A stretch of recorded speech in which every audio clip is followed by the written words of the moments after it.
Students, electric dipole से related question अपन कर रहे हैं। अभी इसके पहले अपन ने इलेक्ट्रिक डाइपोल के कारण एक्सियल पोजीशन पे इंटेंसिटी फाइंड की थी।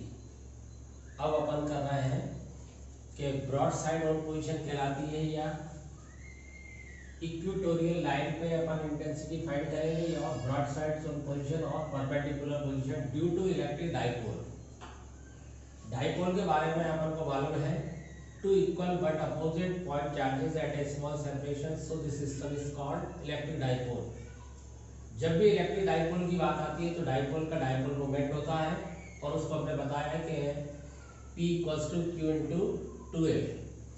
अब ब्रॉड साइड या इक्वेटोरियल लाइन, ये जो डाइपोल है उसको ज्वाइन करने वाली डाइपोल एक्सिस कहलाती है। अब यहाँ जब अपन ने एक्सियल पोजीशन पे लिया तो इंटेंसिटी यहाँ फाइंड की थी। अब परपेंडिकुलर अपन को लेना है तो यहाँ अपन ने एक पॉइंट माना है P, यहाँ अपन को इंटेंसिटी फाइंड करनी है ड्यू टू इलेक्ट्रिक डाइपोल। तो सपोज अपन ने r डिस्टेंस पर वो पॉइंट माना है मिड पॉइंट से। यहाँ इस पॉइंट पॉजिटिव चार्ज के कारण P पॉइंट पे इंटेंसिटी फाइंड करेंगे, नेगेटिव चार्ज के कारण P पॉइंट पे इंटेंसिटी फाइंड करेंगे। तो एक इमेजिन कर लिया कि यूनिट पॉजिटिव चार्ज यहाँ रखा हुआ है, तब अपन को intensity is a vector quantity, तब अपन को डायरेक्शन पता चल पाएगा। अगर यूनिट पॉजिटिव चार्ज को इमेजिन ना करें तो अपन को डायरेक्शन नहीं पता चल पाएगा।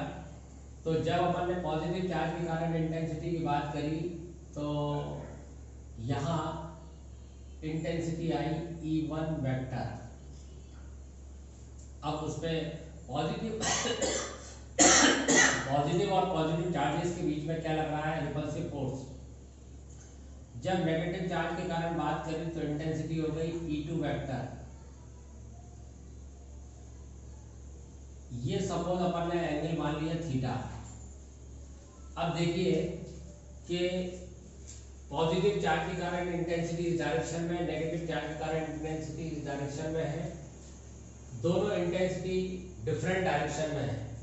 तो इसको अपन इसका रिजल्टेंट इंटेंसिटी फाइंड करने के लिए ड्यू टू इलेक्ट्रिक डाइपोल इसको कंपोनेंट्स में डिवाइड करेंगे। तो यहाँ हम आपको कंपोनेंट्स बता रहा है कि ये सपोज एक्स एक्सिस है, एंगल थीटा ही रहेगा। तो E1 का जो कंपोनेंट मिलेगा परपेंडिकुलर में, ये x हो गया, ये y एक्सिस हो गया।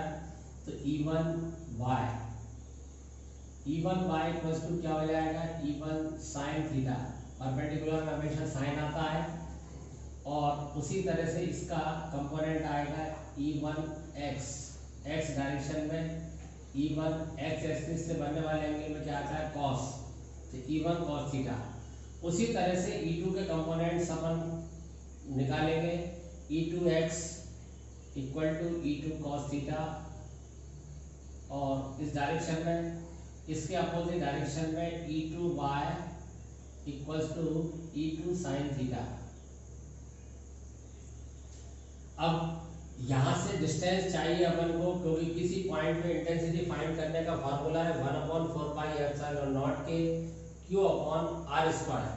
तो ये जो डिस्टेंस आएगी, ये डिस्टेंस ट्रायंगल AOP से अपन निकालेंगे। Triangle AOP by Pythagoras theorem, PT Pythagoras theorem.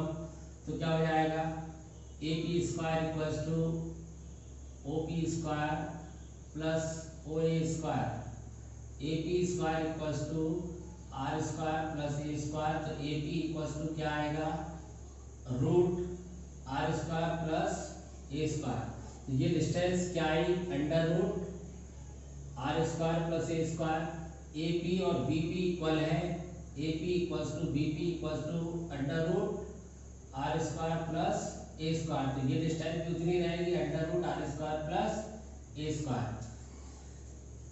पहले अपन पॉजिटिव चार्ज के कारण P पॉइंट पे इंटेंसिटी फाइंड करना है। पॉजिटिव चार्ज के कारण इंटेंसिटी हो जाएगी E1 वेक्टर 1/4πε0 के Q/BP²। अब BP² चाहिए, तो BP² क्या है, इसका मैग्नीट्यूड निकालेंगे। E1 वेक्टर का मैग्नीट्यूड E1 1/4πε0 के Q upon R square plus A square, equation first. इसी तरह से नेगेटिव चार्ज के कारण जब इंटेंसिटी फाइंड करेंगे वो हो जाएगी E2 वेक्टर, जो इसका मैग्नीट्यूड होगा E2 1/4πε0 के Q upon R square plus A square, equation second. दोनों intensity E1 equals to E2, E1 equals to E2 same magnitude है but different direction, magnitude same है डिफरेंट डायरेक्शन में है, इसलिए उसको टू कंपोनेंट्स में डिवाइड किया है। एक E1 का जो x कंपोनेंट होगा x डायरेक्शन में वो होगा E1x E1 cos theta, y direction में E1y E1 sin थीटा। उसी तरह से E2 के components E2x E2 cos theta, E2y E2 sin theta. अब देखिए कि दोनों इंटेंसिटी अपन ने जब फाइंड करी तो y डायरेक्शन में जो कंपोनेंट्स हैं वो E1 sin थीटा है, E2 sin थीटा है और E1 इक्वल्स टू है E2। तो y डायरेक्शन के कंपोनेंट्स का जो रिजल्टेंट मिलेगा वो मिलेगा 0। ओनली x कंपोनेंट उस पर वर्क करेंगे, तो ये डॉट डॉट डॉट से अपन एक लाइन खींच देते हैं कि ये वाले कंपोनेंट्स इस पे वर्क कर रहे हैं। तो रिजल्टेंट इंटेंसिटी x कंपोनेंट से निकल के आएगी कि due to electric dipole E equals to E1x plus E2x, क्योंकि दोनों कंपोनेंट्स एक ही सेम डायरेक्शन में है इसलिए ये कंपोनेंट वर्क करेंगे। तो E equals to E1 cos theta plus E2 cos theta, E equals to E1 plus E2 cos theta common ले लिया, cos थीटा कॉमन आ गया, E1 इक्वल्स टू है E2। इसको ब्लॉक में कर दिया हमने कि दोनों की मैग्नीट्यूड दोनों का इक्वल है, तो E1 और E1 की जगह E2 या E2 की जगह E1, तो ये हो जाएगा 2E1 cos theta. E equals to 2, E1 की वैल्यू पुट करेंगे 1/4πε0 के Q upon R square plus A square और साथ में cos थीटा, इक्वेशन दे देंगे इसको थर्ड। ये थर्ड इक्वेशन आई। अब अपन cos थीटा की वैल्यू निकालना है तो ट्रायंगल BOP ले ले अपन।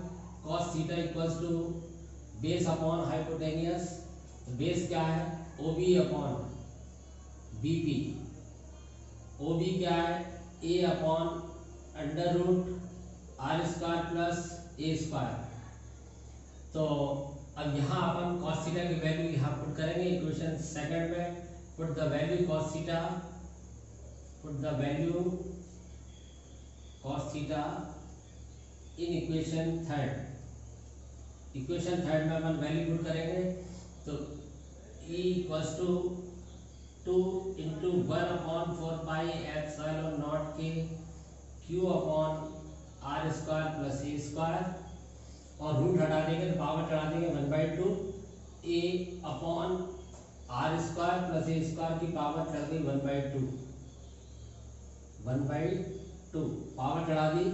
तो ये फार्मूला फिर बना अपना E इक्वल्स टू 1/4πε0 के, तो ये अपनी जगह पे आ गया, Q ये अपनी जगह पे आ गया, 2 को अपन A के साथ में ले जाएंगे तो Q इंटू 2A हो गया, पावर हो जाएगी R square plus A square की पावर 3/2, 1/2 पावर इस पे थी 1 इस पे है, पावर ऐड हो गई तो 3/2। अब अपन को मालूम है कि R is greater than more greater than A, तो the value A square is negligible as compare to R square, ये नेग्लेक्ट हो जाएगा ये स्क्वायर, तो पावर कितनी बचेगी, केवल R स्क्वायर की पावर बचेगी। और यहाँ हो गया Q इंटू 2A।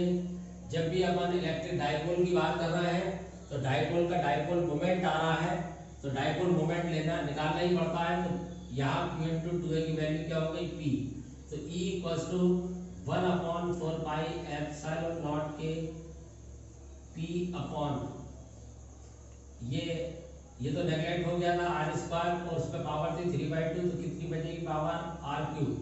इस तरह से इक्वेटोरियल लाइन पे अपन ने इंटेंसिटी फाइंड करी। एयर और वैक्यूम के लिए के की वैल्यू 1 होती है, वैक्यूम के लिए के डाइलेक्ट्रिक कांस्टेंट की वैल्यू 1, तो E equals to 1/4 pi epsilon naught के, एप्सिलॉन नॉट के तो वैल्यू 1 हो गई, P/r³। ये यहाँ अपन यूनिट लिख सकते हैं न्यूटन पर कूलम। इंटेंसिटी की जो यूनिट है वो फार्मूले से ही निकल के आती है, Newton upon coulomb. MKS system में, सीजीएस में